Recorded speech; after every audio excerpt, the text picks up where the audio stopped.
സംസ്ഥാനത്ത് ഉപതെരഞ്ഞെടുപ്പ് നടന്ന വയനാട് ലോക്സഭാ മണ്ഡലത്തിലും ചേലക്കര നിയോജക മണ്ഡലത്തിലും ശക്തമായ പോളിംഗ്. വയനാട്ടിൽ ഇതുവരെ 64.27% പേർ വോട്ട് രേഖപ്പെടുത്തിയെന്നാണ് വിവരം. ചേലക്കരയിൽ പോളിംഗ് 72.29%-ലേക്ക് എത്തി നിൽക്കുകയാണ്. പലയിടത്തും പോളിംഗ് തുടരുന്നുമുണ്ട്.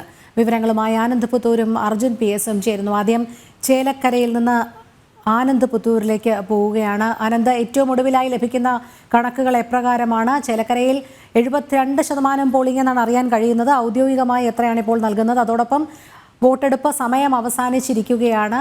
പോളിംഗ് ബൂത്തുകളെല്ലാം ഒഴിഞ്ഞുന്ന സാഹചര്യം തന്നെയാണോ നിലവിലുള്ളത്? തീർച്ചയായും രോഹിണി, അതായത് തെരഞ്ഞെടുപ്പ് കമ്മീഷന്റെ 6:48 വരെയുള്ള കണക്കുകൾ അനുസരിച്ച് 72.51% പോളിംഗ് ആണ് ഇതുവരെ പൂർത്തിയാക്കിയിട്ടുള്ളത്. ഇനിയും പൂർണ്ണമായിട്ടുള്ള കണക്കുകൾ വരാനുണ്ട്.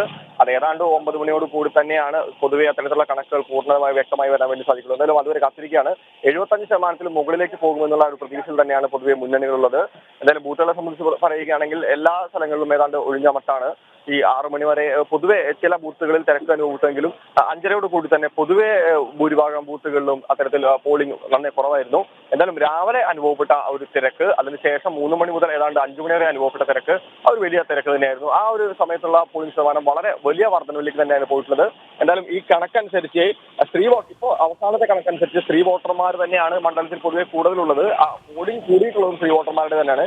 74.22% ഇതിലെ സ്ത്രീ വോട്ടർമാരുടെ പോളിംഗ് ശതമാനം. പുരുഷന്മാരുടേത് 70.64%. അപ്പോൾ 4% ഒരു വ്യത്യാസമുണ്ട്. തീർച്ചയായിട്ടും സ്ത്രീകൾക്ക് കൃത്യമായിട്ടുള്ള ഒരു പ്രാതിനിധ്യമുള്ള മണ്ഡലമാണ്.